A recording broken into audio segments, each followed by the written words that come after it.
Informe 24, con Jania Novel.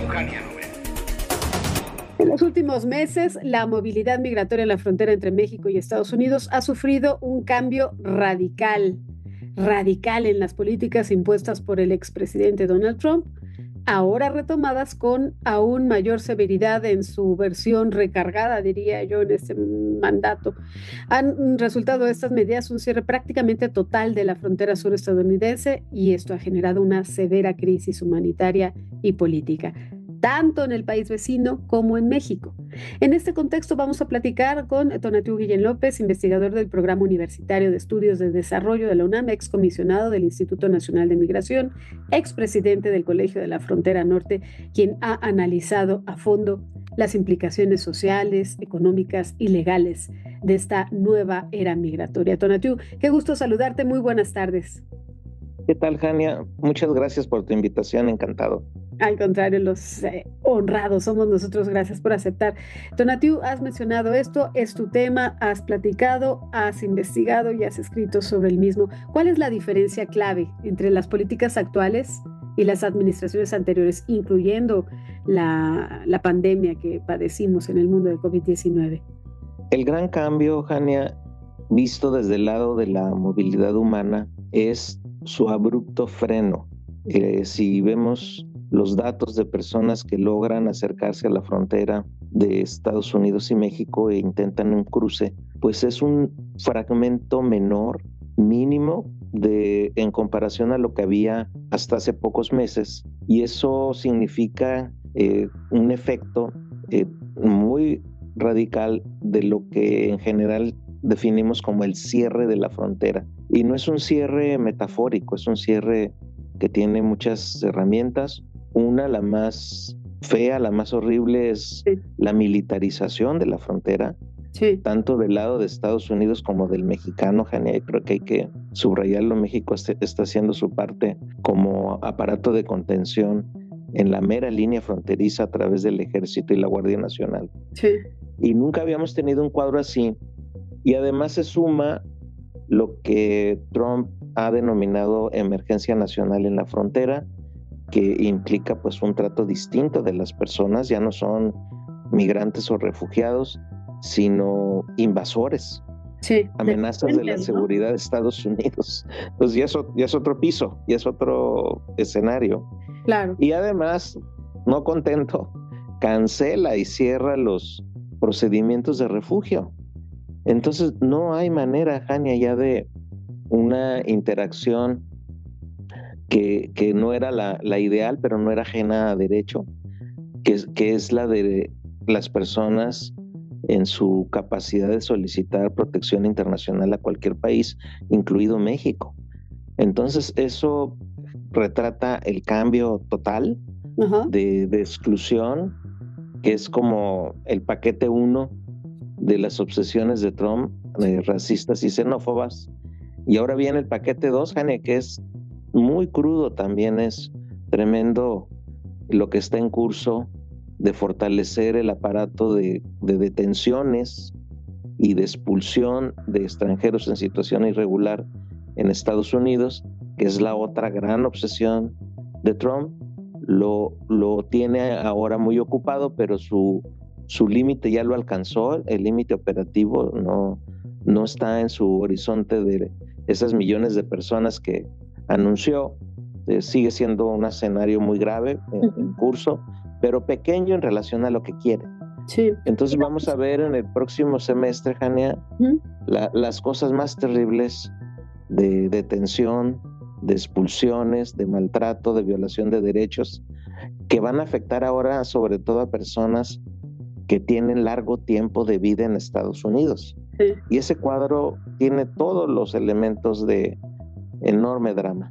Digamos que en la pandemia pues fue un cierre global, ¿no? Sanitario, y pues todo el mundo lo tuvo que aceptar.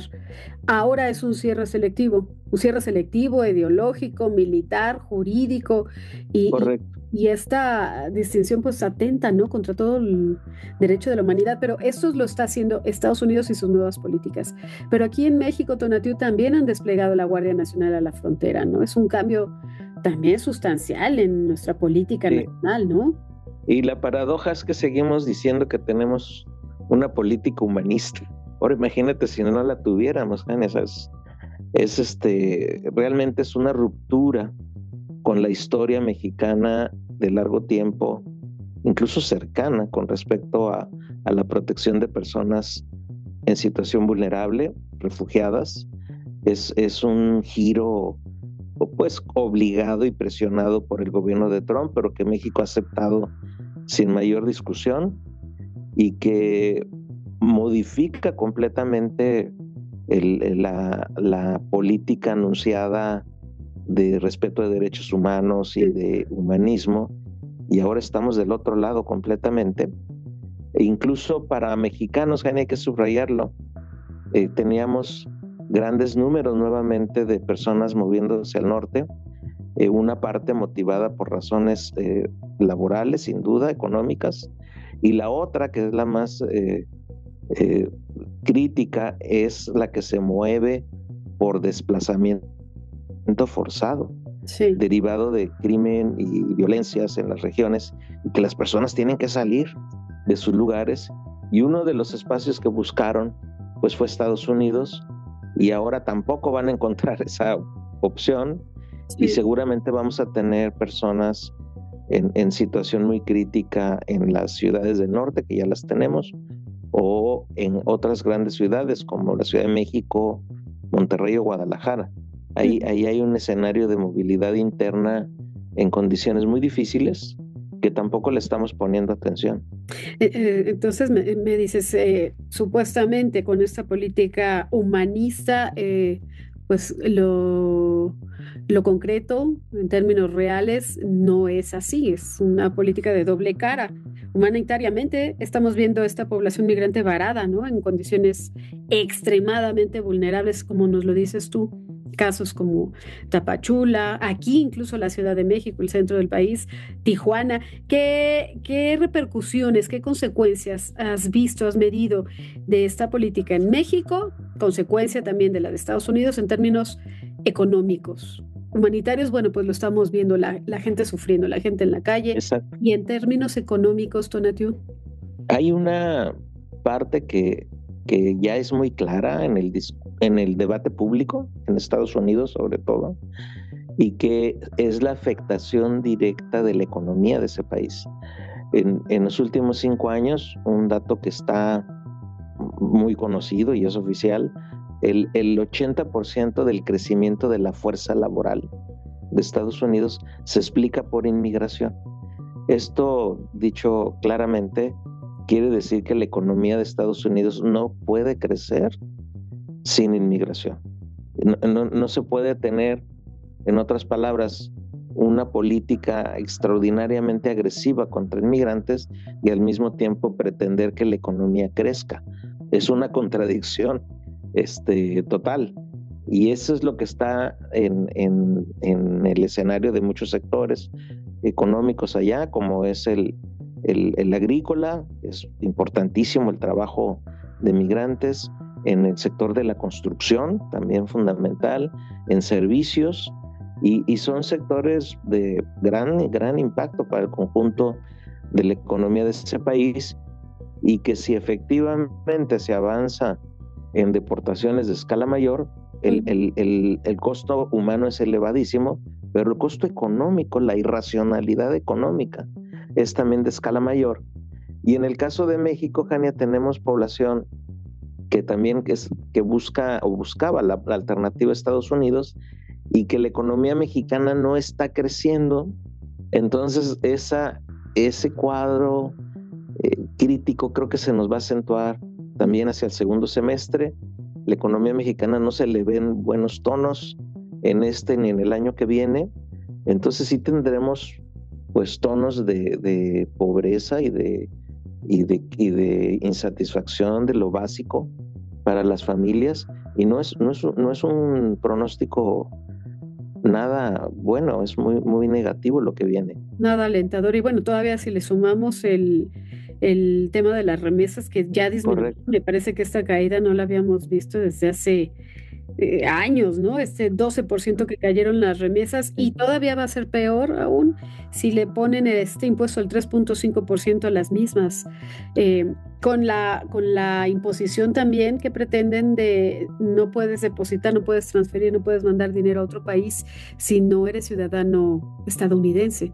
Es Si correcto. no se identifica, digo, me parece que ya es un problema mayor, ¿no? El asunto de las remesas, que se agrega como ingrediente a este cóctel del que estamos hablando trágico de los migrantes, ¿cierto? Es un cuadro súper preocupante por muchas razones. Primero, porque las remesas son un piso social fundamental para el bienestar de la población, mucho más importante que cualquier programa social, para dejarlo claro. Y ese piso social de las remesas está en deterioro por dos razones. Una, el volumen, que se redujo ahora en abril notablemente, como tiene décadas que no había pasado algo así, de una caída de este tamaño. Y por otra parte, el tipo de cambio tampoco ayuda, Jania. El que el peso esté fuerte hace que el gasto de las personas que reciben remesas se reduzca en peso. Entonces ahí hay doble impacto.